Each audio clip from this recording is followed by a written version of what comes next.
Salve galera do bem, eu sou Silva Rumin e olha, na dica de leitura que vai fazer parte do episódio do repertório de hoje, nós vamos falar sobre uma obra excepcional escrita por um dos escritores brasileiros mais zoeiros de todos os tempos.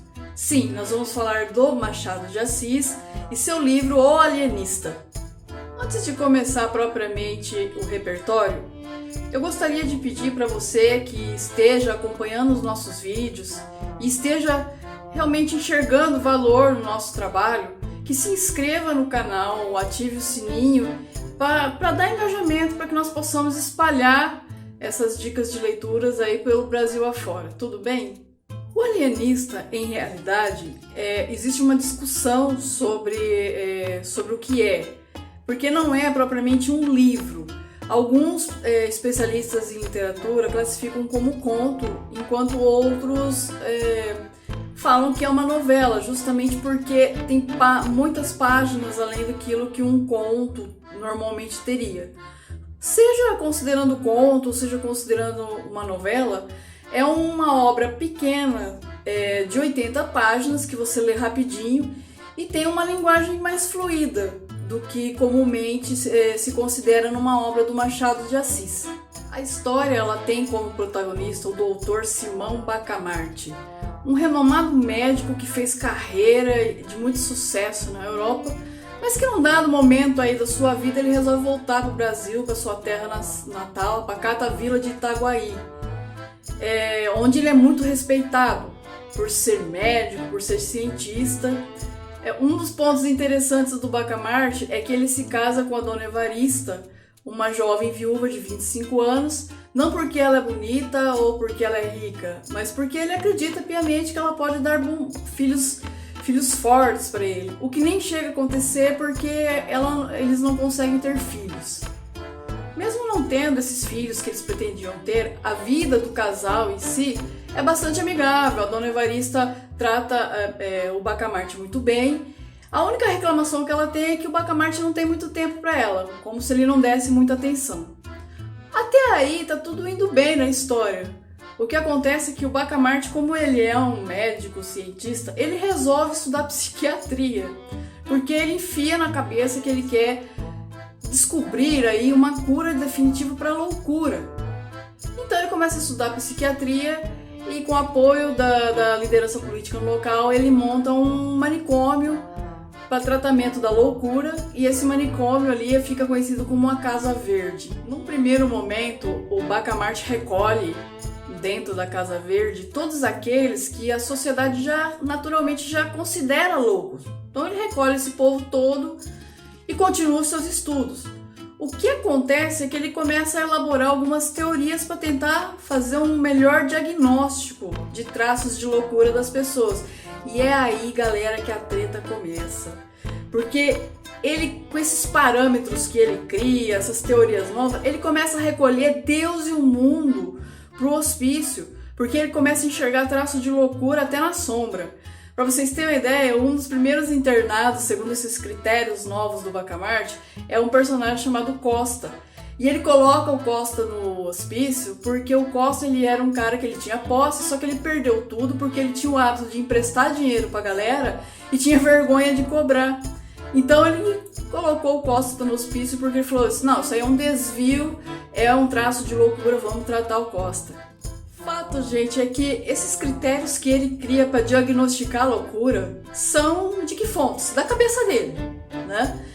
Então, ressoa aí uma arbitrariedade e isso gera uma tensão absurda assim dentro da cidade, porque ninguém sabe quem será o próximo a ser internado e sobre que acusação vai ser internado. Então, o que acontece? Com essa tensão cada vez mais crescente, entra em cenário ali um personagem interessante que é o Porfírio, que é o barbeiro da cidade. Tem um apelidinho ali de Canjica, inclusive. E o Porfírio começa ali a discursar e a insuflar a população a lutar contra aquele abuso. Então ele organiza protestos, esses discursos. Tem uma situação onde ele vai com um protesto lá na frente da Casa Verde com a galera toda. E o Bacamarte simplesmente vira as costas pra ele, não dá nem trela porque ele fala, volta lá pro escritório dele pra continuar estudando a loucura. Mas enfim, existe uma escalada constante dessa tensão, até que aí a própria polícia começa a apoiar o Porfírio e eles resolvem fazer uma revolução, tomam o poder, depõem lá a Câmara de Vereadores, depõem a liderança política local e o Porfírio toma o poder. E o mais interessante é o seguinte, quando todo mundo achava que o Porfírio agora ia dar um jeito no Bacamarte, o Porfírio vai lá e faz o quê? Se alia ao Bacamarte e adota uma série de medidas para fortalecer o funcionamento da Casa Verde.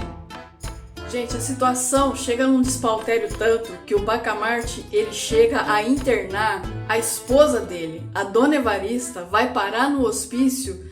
Pasmem, sabem por quê? Porque ia ter uma festa no dia seguinte e ela não conseguia decidir qual vestido ela ia usar. E ela teve uma noite de insônia por causa disso e o Bacamarte... Nossa senhora, essa mulher tá com desvio de personalidade, vou interná-la. E internou a mulher. Chegou a um ponto, galera, que 75% da cidade tinha sido internada na Casa Verde. E quando chegou esse 75%, o Bacamarte sentou, pensou e falou, não, tem alguma coisa errada. Eu preciso refazer minhas teorias. E aí botou todo mundo na rua, deu alta pra todo mundo e foi estudar de novo. Aí o Bacamarte começa a estudar e pensar, e ele percebe o seguinte, bom, ele internou essa galera porque todos tinham, de certa forma, um desvio de personalidade, e portanto isso seria um traço de loucura seguindo esses parâmetros. Então aí ele chegou a uma conclusão contrária, que louco deveria ser quem segue um comportamento adequado. Portanto, aí ele começou a internar todo mundo que tinha um comportamento adequado. Ele chegou até a internar o padre, porque o padre era virtuoso demais. Uma parte que eu acho interessantíssimo abordar aqui é que quando chega nessa situação de começar a internar quem é certinho demais, ele começa a dar alta quando ele vê a pessoa cometendo uma desonestidade. Gente, isso é muito engraçado no livro. Mas enfim, ele também começou a internar Deus e o mundo de novo. Até que um belo dia ele acorda, sentadinho lá na mesa dele, ele chega à seguinte conclusão. Bom, eu tô criando esses parâmetros. Segundo esses parâmetros, eu sou uma pessoa honestíssima, eu sou uma pessoa virtuosa, eu sou uma pessoa perfeita.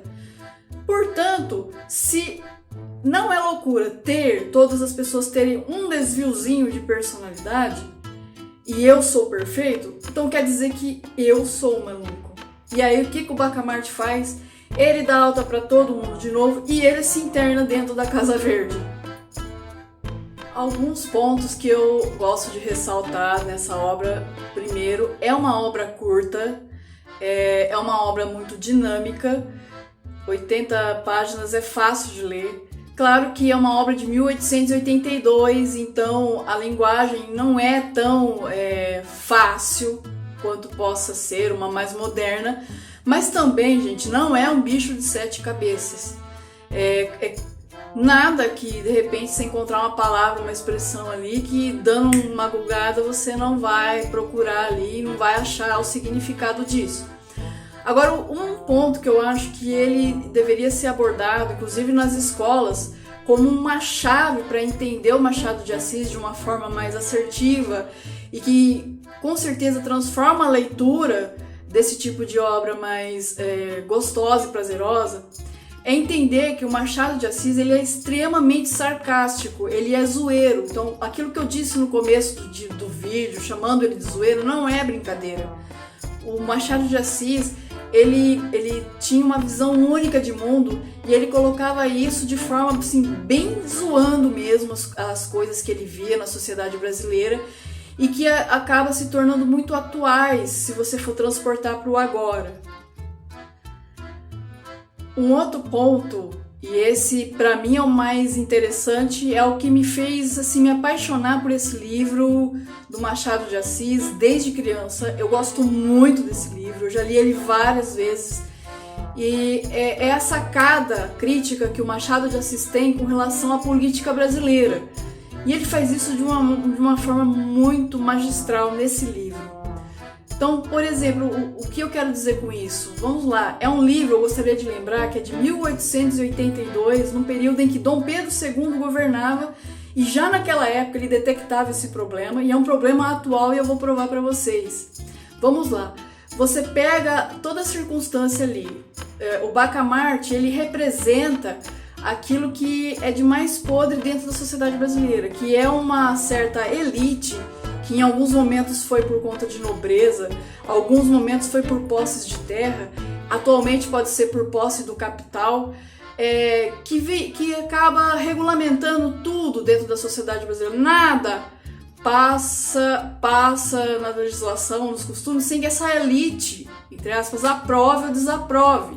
E o Bacamarte, ele representa essa elite na sociedade brasileira ali, traçando, no caso do livro, parâmetros do que seja normal ou anormal. E é muito interessante o seguinte, a rebelião do Porfírio, ela começa com um discurso dele contra o Bacamarte. Perceba que ele começa a discursar ali contra o Bacamarte, ele vai angariando apoiadores e mais apoiadores e mais apoiadores, até que ele vai lá e toma o poder. E a primeira coisa que ele faz, ao invés de adotar alguma medida contra essa normatividade abusiva que está acontecendo na cidade, ele vai lá e se alia. E aí, esse é um ponto que eu não abordei no resumo. Ele toma o poder, claro, surge uma outra pessoa na cidade que vê as atitudes do Porfírio abusivas e começa ali discursar e angariar apoiadores, ele vai lá, toma o poder, depõe o Porfírio e de novo, o que a pessoa faz? Trai os apoiadores e se alia ao Bacamarte. Então perceba que já em 1882 o Machado de Assis ele chamava a atenção para um problema que nós temos nas forças políticas que movimentam as massas populares. Porque essas pessoas elas surgem ali no meio social com discursos propondo mudanças que vão trazer benefícios para a população. E discurso e agrega apoiadores, só que quando chega ao poder nos braços do povo, normalmente essas pessoas se aliam ao estilo de política que vem sendo praticado, que é a velha política, né? Então, assim, isso, gente, já em 1882 o Machado de Assis zoava num livro de 80 páginas. Então, assim, é muito atual o que ele está mostrando no livro. Eu faço um desafio agora para você. Se você olhar o discurso do Sarney, do Collor, de todos os presidentes que vieram ali no período pós-ditadura militar, vamos restringir a pesquisa porque, na verdade, todos eles têm esse problema, tá? Mas vamos restringir a pesquisa porque eu acredito que aí no YouTube você vai achar muito material sobre isso para você ver. Se você pegar os slogans das campanhas ou dos governos, você vai perceber que são slogans que buscam criar uma certa emotividade na população sobre a necessidade da mudança de algo que realmente é um espinho ali na garganta do povo brasileiro. Então, seja a corrupção, seja a desigualdade social. Então, assim, todos esses candidatos trouxeram propostas de mudanças profundas. Só que se você estudar o governo dessas pessoas, desses presidentes, ex-presidentes, você vai verificar que, na verdade, essas mudanças que foram prometidas não foram levadas a efeito. E que se teve alguma melhoria na situação da população, foi pela concessão de algum agradinho, alguma ajuda assistencial que acabou levando melhoras na vida da população, de certa forma, e maquiou essa não mudança. Porque todos, na hora que assumem o poder, acabam se aliando ao velho jeito de se fazer política. Então, na verdade, isso aí, cara, ou manas, né? Manas e manos, é atualíssimo o que é abordado no livro. Atualíssimo. Se você abrir as páginas de jornais agora, você vai ver exatamente acontecer a história que se passa no Alienista agora. Um outro ponto interessantíssimo que ele já trabalha ali em 1882, e eu gosto de frisar bem a data em que o livro foi publicado a primeira vez, é o trabalho que ele faz do conceito de loucura e como isso é alterado ao bel prazer dentro da sociedade, simplesmente para poder excluir da convivência pessoas indesejáveis. Então, assim, isso é muito bem estudado, gente, pelo Foucault na década de 60, no livro, na obra dele, História da Loucura. Também é abordado no livro Cemitério dos Vivos, do Lima Barreto, que é uma obra meio autobiográfica, porque ele foi internado num sanatório. E tem um livro muito denso, muito impactante, de Daniela Arbex, que é o Holocausto Brasileiro, que mostra bem como esses critérios de loucura eram utilizados para realmente, assim, excluir da convivência quem não era desejável e leia-se, quem não era desejável. Pessoas em situação de rua, pessoas com viciadas em álcool ou em outro entorpecente, homossexuais, e muitas vezes, e isso aí é algo que ainda vem sendo levantado pelos estudiosos, havia muita internação de mulheres quando, por exemplo, o marido não queria mais levar o casamento a efeito e não podia se divorciar, então internava-se a mulher, entendeu? Tinha muito disso.